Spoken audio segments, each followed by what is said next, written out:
ప్రియమైన దేవుని పిల్లరా, కూర్చుందాం. అందరూ కూడా కూర్చున్న మీ అందరికీ ఈరోజు మన యొక్క వర్తమానము ప్రతి మాటకు తీర్పు ఉంది అనే అంశం మీద మనం మాట్లాడుకుంటున్నాం. ప్రతి మాటకు ఏముంది? తీర్పు ఉంది. ఓకేనా? చూద్దాం. బైబిల్ రండి. కీర్తనలు 55వ కీర్తన తీయండి. కీర్తన గ్రంథం 55:21 వచనాన్ని ధ్యానం చేస్తున్నాం. ఇప్పుడు వారి నోటి మాటలు వెన్నవల్లే మృదువుగా నున్నవి, అయితే వారి హృదయంలో కలహమున్నది. వారి మాటలు చమురు కంటే నూనెపైనవి, అయితే అవి వరదీసిన కత్తులే. ఆమెన్. చెప్పండి గట్టి మాట. మిగతా వాళ్ళందరూ కూడా వరదీసిన కత్తులే. చెప్పండి ఒకసారి. నోటి మాట ఎలా ఉన్నాయి? అంటే ఈరోజు చాలామంది యువకులు మన సమాజంలో చూస్తున్నాం. మీరు చూస్తారు కదా, యూట్యూబ్ చూస్తారు కదా. యూట్యూబ్లో కానీ మిగతా ఇదివరకు టిక్ టాక్ వచ్చేది, గుర్తుందా? అలాంటి ఇప్పుడు చాలా రకరకాల ప్రోమో వీడియోలని రకరకాలుగా నోటికి వచ్చినటువంటి మాటలు మాట్లాడుతున్నారు. ఎంత గలీజ్గా మాట్లాడుతున్నారంటే అసభ్యంగా మాట్లాడుతున్నారు. అంటే ఈ మధ్య వాళ్ళు వాళ్ళ మాటలకి లైక్ చేయాలని, లేకపోతే ఏదో కొంత సంపాదన కొరకు, ధనార్జన కొరకు ఆశపడినటువంటి వాళ్ళు ఏం చేస్తున్నారో తెలుసా? ఏం చేస్తున్నారంటే బూతులు మాట్లాడుతున్నారు. అసభ్యకరమైనటువంటి బూతులు మాట్లాడుతున్నారు.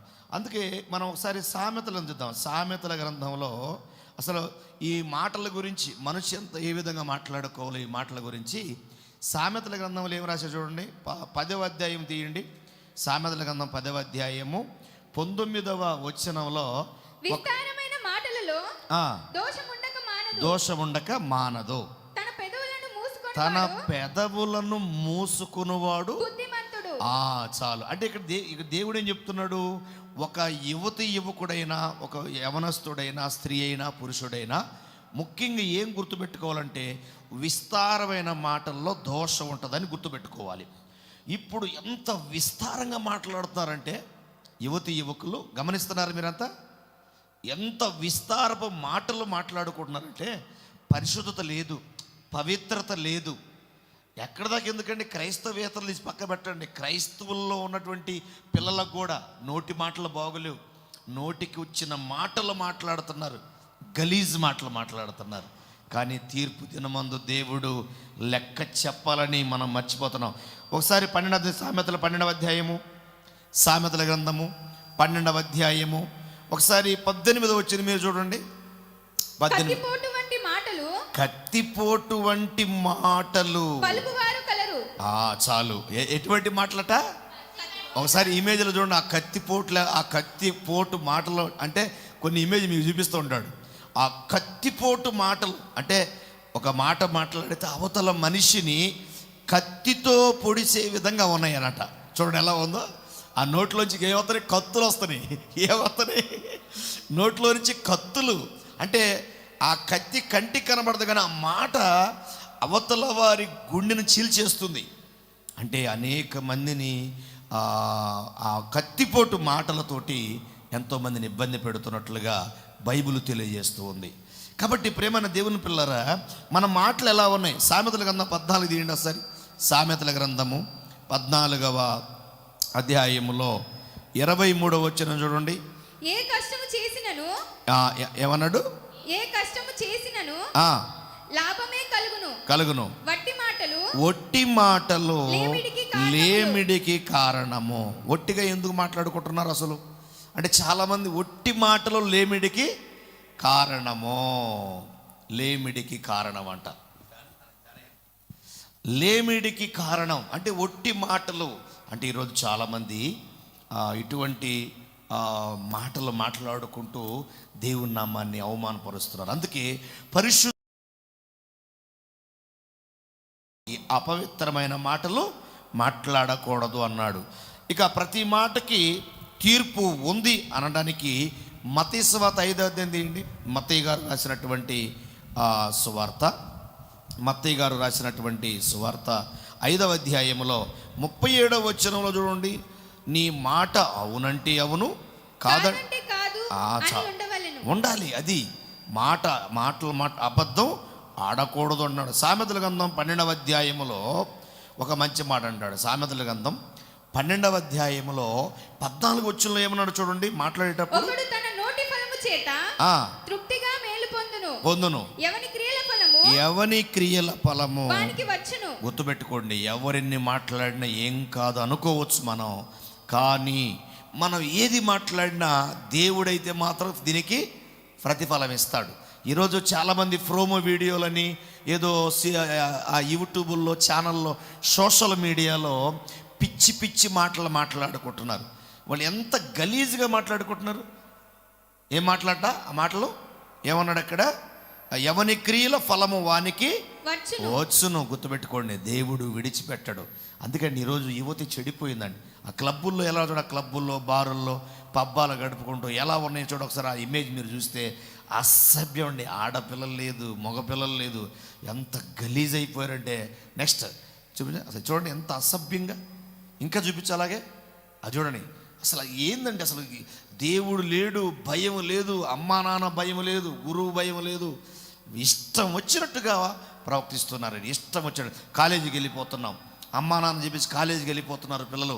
కానీ ఎలా ఉన్నారు కాలేజీల్లో? మొన్న రంగారెడ్డి జిల్లాలో మొన్న సంగారెడ్డిలో ఏం జరిగిందో తెలుసా?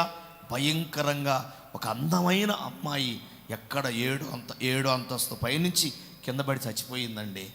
ఏమండి, కన్న తల్లిదండ్రులు ఎంత ఆశపడతారు చెప్పండి. వాళ్ళు ఎన్ని ఆశ పెట్టుకొని ఉంటారండి, ఎన్ని డబ్బులు ఖర్చు పెట్టుంటారు, 4 చెంగులు రాబడి. అంత ఆశ పెట్టుకున్నప్పటికీ ఈరోజు అమాయక పిల్లలు బలైపోతున్నారు. కొంతమంది యువకులు బలైపోతున్నారు. చదువుల పేరు మీద, కాలేజీ పేరు మీద, స్కూళ్ళ పేరు మీద వెళ్ళి ఏమండి కన్న తల్లిదండ్రులకి మోసం చేస్తున్నారండి. ఎవడో ఒకరిని ప్రేమించుకోవడం, లేచిపోవడం, ఎవరో ఒక అమ్మాయిని ప్రేమించడం, లేచిపోవడం. అదేమంటే ప్రేమ ప్రేమ ప్రేమ. ఏం ప్రేమ? పిచ్చి ప్రేమ. ప్రేమ కాదనిది కామ, కోద, లోభ, మద మత్సరాలతో విర్రవిగిపోయినటువంటి సమాజం తయారవుతుందండి. పట్టణాలలో మా బిడ్డలు చదువుతారని ఇందాక చూపించోసారి ఆ కాలేజీలో ఉన్న జనాలని. పట్టణాలలో మా పిల్లలు చదువుకుంటారు పంపిస్తే ఏం చేస్తారండి పట్టణాలలో? ఏమండి చక్కగా చదువుకుంటారు అనుకుంటే అసలు ఒక ఇమేజ్ చూపిస్తాడు మీ అందరికి కూడా. ఆ జీన్స్ ప్యాంట్లు ఎలా వేస్తున్నారు చూడండి, వాళ్ళ బట్టలు చూడండి ఒకసారి. ఆ సినిగిపోయిన బట్టలు ఏంటండి అది? అసలు అది ఫ్యాషనా? ఎంత అసభ్యత! అబ్బాబ్బాబ్బా, అసలు అది ఫ్యాషన్ అంటండి. అవి ఆ సినిగిపోయిన బట్టలు వేసుకొని ఏంటంటే ఫ్యాషన్ బ్రదర్. ఏంది సినిగిపోయినా? చిన్నప్పుడు మేము నిక్కర్ వేసుకునేవాళ్ళం, చిన్నప్పుడు నిక్కర్లు వేసుకునేవాళ్ళం. ఆ నిక్కర్ వేసుకున్నప్పుడు ఆ చిన్న పిల్లప్పుడు మేము ఆట ఆడుకున్నప్పుడు ఆ నిక్కర్ అంతా సినిగిపోయేది మధ్యలోకి. అప్పుడు మా నాన్నగారు వచ్చేసి ఉరి సినిగిపోయిందిరా అని చెప్పేసి వెంటనే మిషన్ కాడ తీసుకెళ్ళి, టైలర్ కాడ తీసుకెళ్ళి కుట్టించుకొని వచ్చేవాడు. ఏది? నిక్కర్కి. ఇప్పుడు అట్ట కదండి బాబోయ్. అప్పుడు కుట్టించుకొని వచ్చేమో ఆ సినిగిందని, ఇప్పుడు ఏకంగా చించేసుకుంటున్నారు, చెప్పుకుంటున్నారు. ఏంటంటే ఫ్యాషన్. ఏమనుకున్నావు? చూసావా మా బట్టలు? ఇంకొక మాట చెప్పనా మీ అందరికీ, అన్నిటికంటే ఇప్పుడు ఖరీదు ఎక్కువ తెలుసా? ఆ సినిగిపోయిన బట్టలే. ఆమె ఇది ఎంత ఆశ్చర్యం! మీరు అందరు నవ్వుకుంటున్నారు. అదే కదా, ఆ సినిగిపోయిన బట్టలు ఇప్పుడు రేటు కూడా ఎక్కువ అండి. ఫ్యాషన్ కాదు. ఒక మాట గుర్తుపెట్టుకోండి, ఒక కుక్క ముందు మాంసం వేసి రావద్దంటే రాకుండా ఉంటుందా? తప్పకుండా వచ్చింది. అలాగే ఒక క్రూర మృగం ముందు నిలబడి అమ్మ రాబాక ఊరుకూడదా? నీ మాంసం కనబడుతుంటే ఎగబడుతుంది కదా. సమాజంలో ఎంతోమంది క్రూర మృగాలుగా మారిపోయారు వ్యవస్థ. మరి అటువంటి స్థితిలో మరి ఉన్నప్పుడు ఆడపిల్లలు ఆ విధమైన వస్త్రధారణతో, అలాంటి మగపిల్లలు తక్కువ, మగపిల్లలు కూడా గలీజ్గా చినిగిపోయిన బట్టలు వేసుకుంటున్నారు. అన్ని చినిగిపోయిన బట్టలు వేసుకుంటున్నారు. అందుకే ప్రేమైన దేవుని పిల్లరా, మగబిడ్డలు చెడిపోయారు, ఆడపిల్లలు చెడిపోయారు. అమ్మా నాన్నోళ్ళు పల్లెటూరులో ఉండి, గ్రామీణ ప్రాంతాల్లో ఉండి ఏమండి మా బిడ్డలు బాగా చదువుకుంటారు, మా బిడ్డలు బాగా ఉద్యోగాలు చేస్తారు, ఉద్యోగాలు సంపాదిస్తారు, గొప్ప చదువులు చదువుకొని మమ్మల్ని పువ్వుల్లో పెట్టుకొని చూసుకుంటారని చెప్పేసి ఆ తల్లిదండ్రులు ఎంతో కలలుగని ఆ పల్లెటూరుల్లో, ఆ గ్రామీణ ప్రాంతాల్లో, చిన్న కుగ్రామాలలో వాళ్ళకున్న ఆస్తులు అంతస్తులు అమ్ముకొని, 4 చెంగులు రాబడి అమ్ముకొని, ఎకరాల పంటలు అమ్ముకొని, కాయా కష్టం చేసి ఆ పిల్లల్ని కాలేజీలకు పంపిస్తుంటే యవనస్తులు చెడిపోతున్నారండి. అందుకే దేవుడు ఇక్కడ అంటున్నాడు, యవని క్రియల ఫలం వారికి వచ్చునన్నాడు. అక్కడ దాకా ఎందుకండి, సామెతల గ్రంథము 29వ అధ్యాయము 26వ వచనంలో మనుషులకు తీర్పు తీర్చుటకు యెహోవా వశము. ఆమేన్. చప్పట్లు గట్టి కొడదాం. మత్తయి సువార్త 12వ అధ్యాయము 36వ వచనంలో ప్రతి మాటకు విమర్శ దినమున లెక్కవప్ప చెప్పాలి అంటున్నాడు. అందుకే అపోస్తలుడైన పౌలు గారు తిమోతికి లేఖ రాస్తూ, తిమోతికి రాసిన మొదటి పత్రిక 4వ అధ్యాయం 7వ వచనములో ముసలమ్మ ముచ్చట్లను విసర్జించాలని రాస్తా ఉన్నాడు బైబిల్లో. అలాగే 2వ తిమోతి పత్రికలో 2వ అధ్యాయం 16వ వచనంలో, 2వ తిమోతి పత్రిక 2వ అధ్యాయం 16వ వచనం, అపవిత్రమైన వట్టి మాటలను విసర్జించాలి. చాలు. ఏం విసరించాలి? ఒట్టి మాటలు, అపవిత్రం ఒట్టి మాట విసర్జించాలి. ఐ సే గెట్ అవుట్ అనాలట అపవిత్రమైన మాటలు. ఈరోజు నోటికొచ్చిన మాటలు యువకులు మాట్లాడుతున్నారు కదా, కానీ దేవుడు ఊరుకుంటాడా? వీళ్ళ ఆత్మలకు లెక్క చెప్పాలి. వీళ్ళందరూ లెక్క చెప్పి తీరాలి. ఏదో లైకుల మీద లైకులు వస్తున్నాయని సబ్స్క్రైబ్ చేసుకుంటారని బూతు మాటలు, చండాలపు మాటలు. మరి వాళ్ళ తల్లిదండ్రులు వెనక ఉన్నారా లేరో నాకు తెలియదు, కానీ అసభ్యకరమైన మాటలు మాట్లాడుతున్నారు. ఈరోజు అందరూ ఆ మాటలు విని, ఆ బూతులు విని సంతోషంగా నవ్వుకుంటున్నారంటే సమాజం చెడిపోయిందండి. కానీ దేవుడు విడిచిపెట్టాడండి. తీర్పు దినమున ప్రతి ఒక్క మాటకి తీర్పు దినమున లెక్క వప్ప చెప్పాలని ప్రతి ఒక్కళ్ళు గుర్తుపెట్టుకోవాలి. అందుకే సామెతల గ్రంథం 15వ అధ్యాయం 1వ వచనములో నొప్పించు మాటలు విసర్జించాలి. 15:1 అంటాడు సామెతల్లో. నొప్పించు మాటలను ఏం చేయాలి? విసర్జించాలి. సామెతల గ్రంథం 24వ అధ్యాయము 28వ వచనంలో మోసపు మాటలు మాట్లాడనీయకు, నోటికి రానీయకు అంటాడు. మోసపు. సామెతల గ్రంథం 12వ అధ్యాయం 17వ వచనంలో ఏమన్నాడు? మోసపు మాటలు రానియద్దు, వ్యర్థమైన మాటలు విసర్జించాలి అంటున్నాడు. సామెతల గ్రంథం 13వ అధ్యాయం 3వ వచనం ఏమన్నాడు చూడండి. కాచుకునేవాడు కాపాడుకుంటాడు, ఓరకనే మాట్లాడువాడు నాశనం. గుర్తుపెట్టుకోండి యువకులారా, ఈ లైవ్ వింటున్న వాళ్ళారా, ఎవరైతే పిచ్చిగా మాట్లాడుతున్నారో వారు నాశనం తెచ్చుకుంటారు. తెలుసా?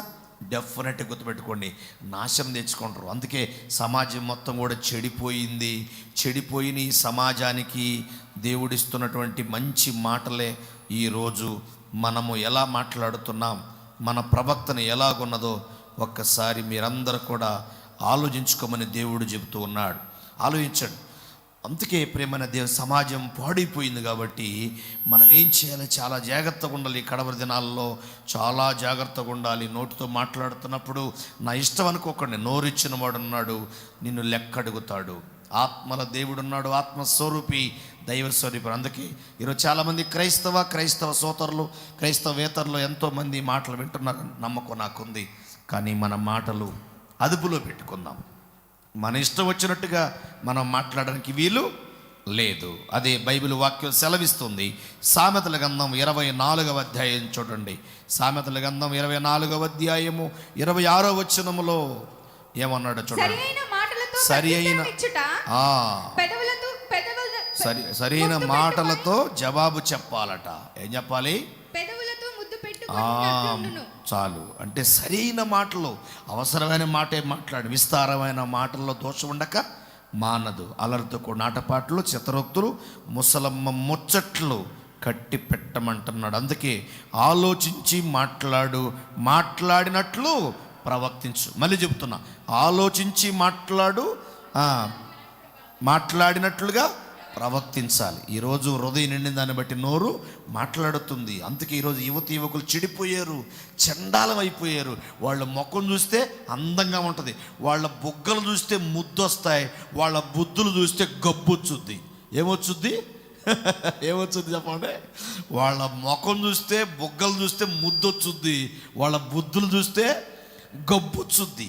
వాళ్ళ హృదయం తెరచిన సమాధి, వారి కంటకం తెరచిన సమాధి, వారి పెదవుల కింద నాగుపాముల విషం వంటి మాటలు ఉన్నవి.